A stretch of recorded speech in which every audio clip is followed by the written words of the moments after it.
Did you know that every building you have ever walked into is owned by someone? I remember when I found this out, I started thinking that about everything. I would walk into buildings, I would walk into these downtown skyscrapers, I would walk into resort hotels and think to myself, who owns this? Have you ever thought that? Because someone does. Even Bill Gates, one of the richest men in the world, owns tons and tons of farmland. Why is that? Well, in this video, I'm going to explain to you how real estate creates wealth and how you can start with no money, because real estate creates millionaires. You do not have to be a millionaire in order to get started. So let's break this down for you. Let's go. Noelle. Yeah, she can fix that. You gotta get it done, no, you need to do it better. Well, she can fix that, yeah, she can fix that. Investment to get back, trying to get a big stack. She can fix that, let's fix that. So let's get right into this. This video is sponsored by 𝐁𝐮𝐬𝐢𝐵 Consulting, but a little bit more on them later. Real estate is the #1 asset class of all assets. Why is that? Well, I'm going to break it down for you, all of the different levels, because you can start from anywhere, and this is truly how it grows wealth, and I'm going to show you how right now. Let me break this down level by level. Level 1 is the house hacker. The house hacker is someone that actually does have an entrepreneurial mind, a mind that says, wait a minute, I can make money off of the house that I live in. So it may start off with someone that actually rented an apartment and decided that they were going to charge their roommate more than what half of the rent is, but it actually grows when you own a house. So you can actually take your house, for example, and rent out rooms in that house and take on roommates and have them pay you and pay down the mortgage. That's an amazing thing to do. Or a smarter way that really savvy house hackers have is the thought that they will buy a multi-unit single family residence. Let me explain what that is.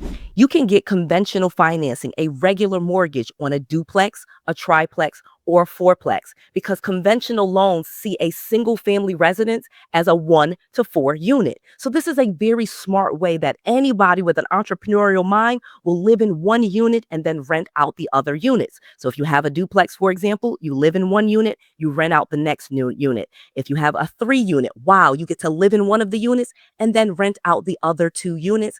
Same thing with a 4 unit. Now you have actually 3 units that you get to rent out and you just live in one. This is very, very popular. And there's so many states, especially in the Northeast, where you can really make a killing because they actually have a lot of multifamily homes. Trust me, one of my uncles and my aunts, I actually watched them do this when I was a child in Connecticut, buying a duplex and a 3-plex and a 4-plex and renting out the other units.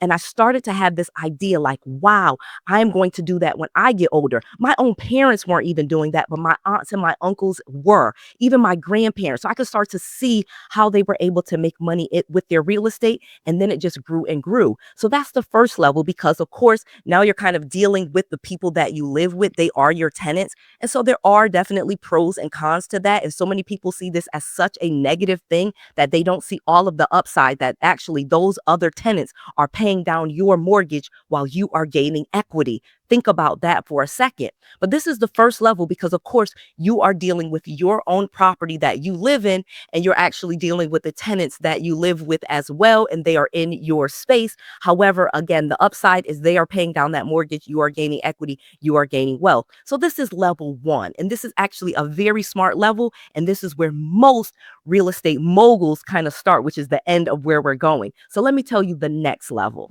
Level 2, landlord. And this is where you really start to put your business hat on and become a business. You now move out of that house, that duplex, that triplex, or that 3-plex, or even a single family home with the roommates. You move out of that and you turn that house into a true asset.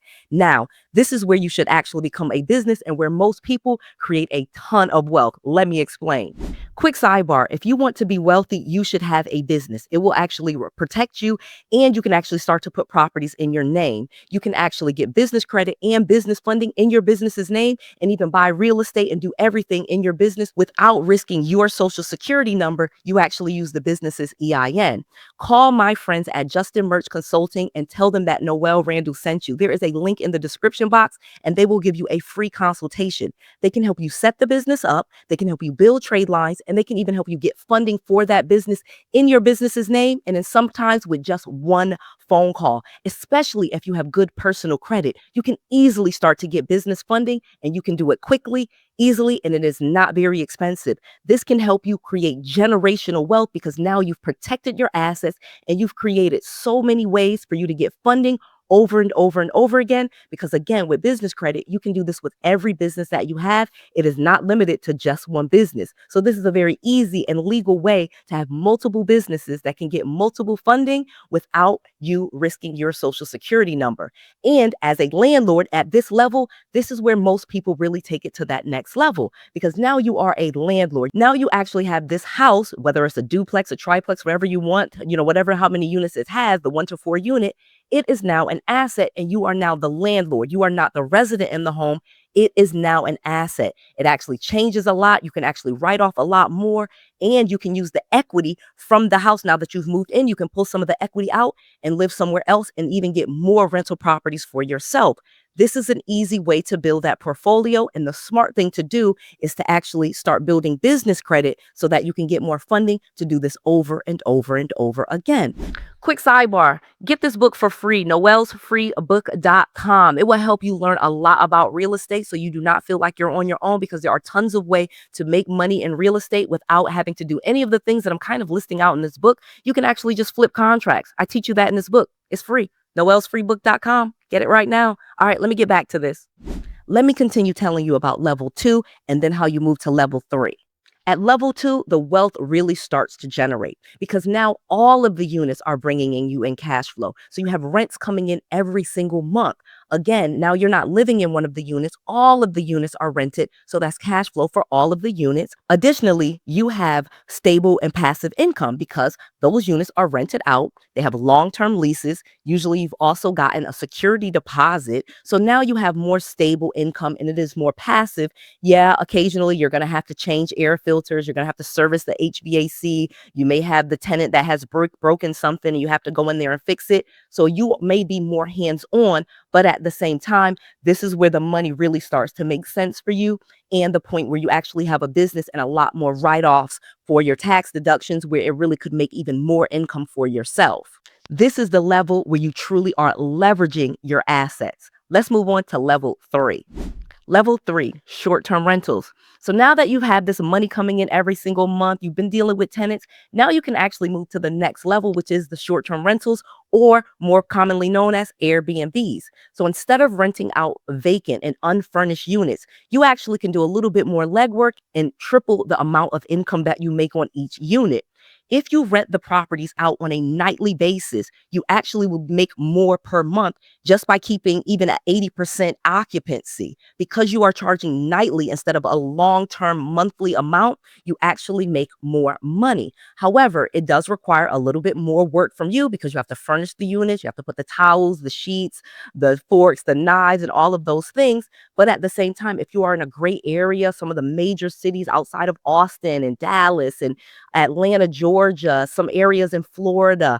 I mean, there are a ton of great areas where you can make a lot of money with Airbnb. Just know that it is going to require a little bit more work on your end. However, the benefits are still the same because it is still real estate. So you're still having those guests pay down that mortgage for you. You still have cash flow coming in instead of actually every month. You actually have money coming in every single week or every few days because you are paid when they check in. So if you rent your property out on Airbnb, for example, the day that they check into the property is the day that you get paid. So if they're staying there for 3 nights, 5 nights, 10 nights, you get all of your money at the day of check-in. So it's an amazing way to increase your income, pay down that mortgage, gain more equity, have money coming in every single day, every other day. And it is truly a way where you now are leveraging and building and scaling that real estate portfolio. So you have the real estate itself, plus you have more cash flow and even more equity. Let me keep going. Then you have level 4, which we call BRRRR. This is when you really get into expanding that portfolio. You will buy, you will renovate, you will rent the property out to someone. Again, make it a short-term rental or take on a long-term lease. Then you will refinance and then you will repeat. This is a very safe and tried and true way to grow your portfolio. You will find distressed assets that need renovations. So you're going to find people, like I always say, you're going to market to people that are having property problems, people that are behind on mortgage payments, people that are in bankruptcy, people that are facing foreclosure, people that have lost their job. Maybe they're older and they need to move to a convalescent home or something like that. People that are in distress, you can get those, you can buy those houses at a discount and renovate them, because not only will the house, they have some type of property problem, usually the property needs to be renovated. This process right here is amazing, because what that renovation really is forced appreciation. As I mentioned before, property values will go up over time. That's appreciation. That is why what real estate is the #1 way to wealth, because it is an appreciating asset. But when you renovate the property, you're actually doing what's called forced appreciation. You are fixing it up. You are making it look nice, and you are forcing that appreciation, and you could immediately capitalize on those renovations and that appreciation that you have done to bring up its value. This is amazing, and you can completely change your financial freedom, your whole financial status, by doing this process. It is probably the fastest way to build wealth in real estate, and this is how most millionaires are easily created, through real estate.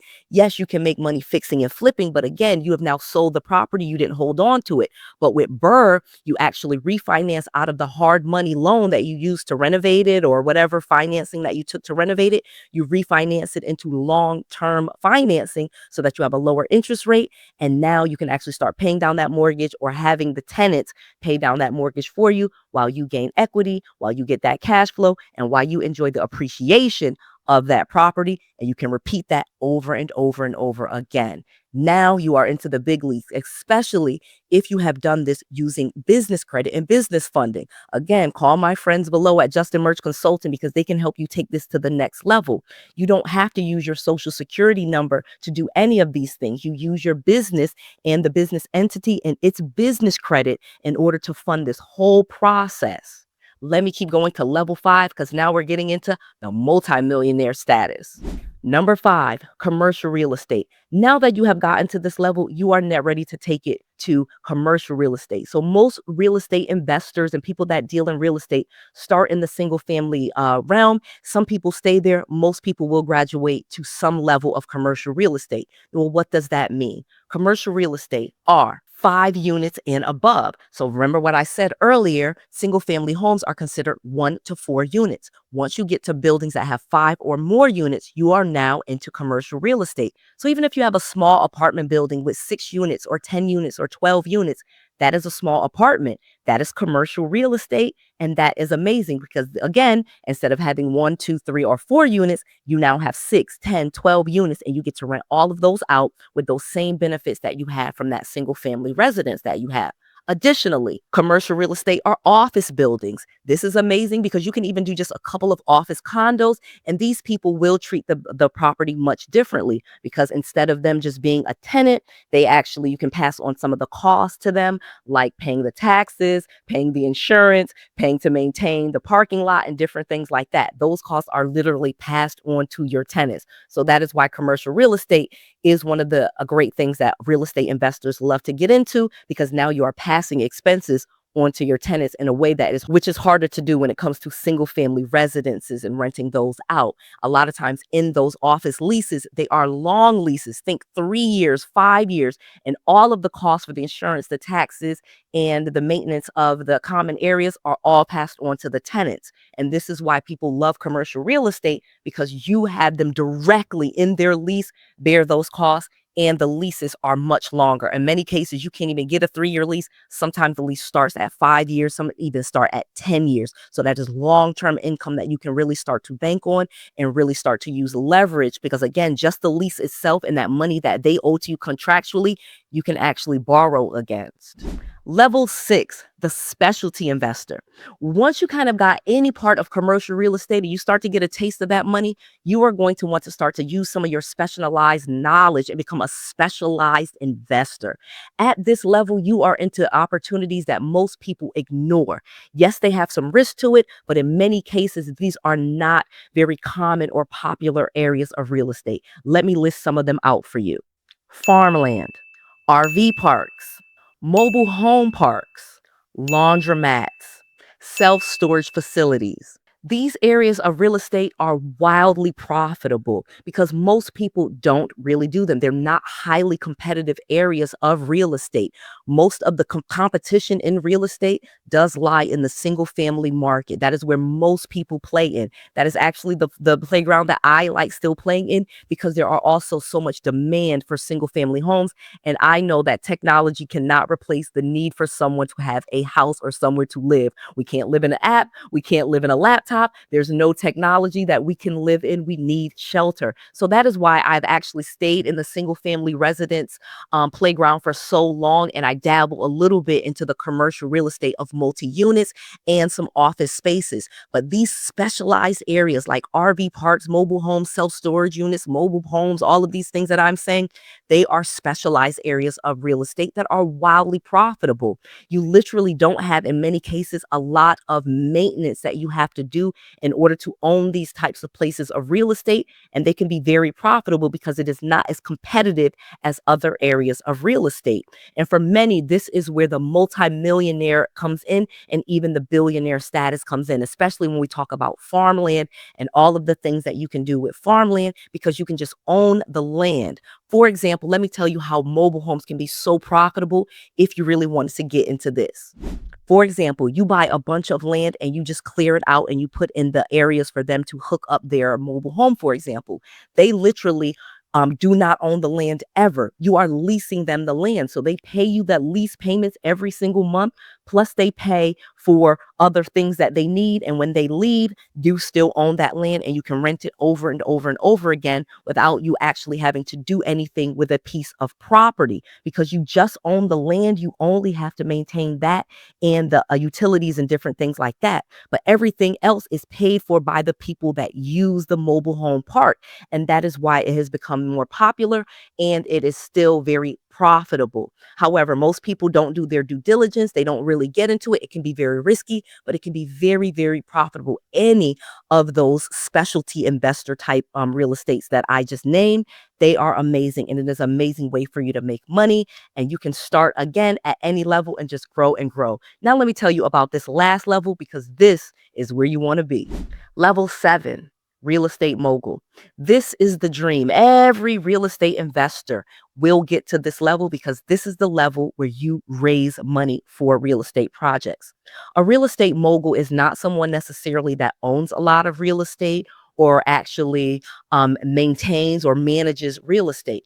A real estate mogul really is someone that raises money for projects. So just imagine you find this amazing hotel resort with 300 units and you need to raise $20 million to put that together. Well, once you get good at raising money, you make a ton of money because not only do you get a portion of the piece of real estate that you finally own when you guys close on it, you actually have fees that you charge for running the fund and managing that property. Now, again, you actually could hire and contract out the management and the maintenance of that piece of real estate. That's not your role as the real estate mogul. Your role is the person that raises money. You are the face. You are the person that's out there making the deals. You are getting people to put money into that fund. You are the one procuring deals and finding and securing these real estate deals that you think are profitable. You're doing the due diligence and you're collecting fees and you're gaining equity and ownership in real estate from everyone putting their money together. You, though, are at the top of the chain and you have a lot of work to do, but you don't have a lot of work to do when it comes to managing the property. Your goal is raise money and make sure that the property is profitable and get those returns to your investors. The benefit for your investors is they get to own all of this real estate without the headaches of leases and tenants and maintenance. So many people love investing in real estate with that real estate mogul, with those funds, but they don't want to actually do all of the things that are required to maintain and keep the property profitable. So real estate mogul is definitely the goal of everyone that starts investing in real estate. One last thing. Real estate is the #1 way to wealth for a reason. And you can start with just a home that you live in. Call my friends at 𝐁𝐮𝐬𝐢𝐴 Consulting and let them help you get a business going and get business funding so that you can do all of this and more. You can own real estate. You can be the benefactor of the cash flow, of the equity, of the appreciation, and you can become a real estate mogul level by level by level. It is fun. I absolutely love investing in real estate. I love renovating property, and I love the profits that are made when I sell those properties every single year. You can do it. Call my friends at 𝐁𝐮𝐬𝐢𝐴 Consulting. Use that free consultation. No matter what type of business you have, you can invest in real estate and they can help you get started. Call them today. Why? Because I want to make sure that you have all of the knowledge, all of the tools, and all of the resources that you need to be successful. This is Noelle Randall. To your success. Hey, okay. Thank you so much for staying to the end of this video. Because you stayed to the end, I know you love me so much and I love you too. So go ahead and hit that subscribe button. Subscribe.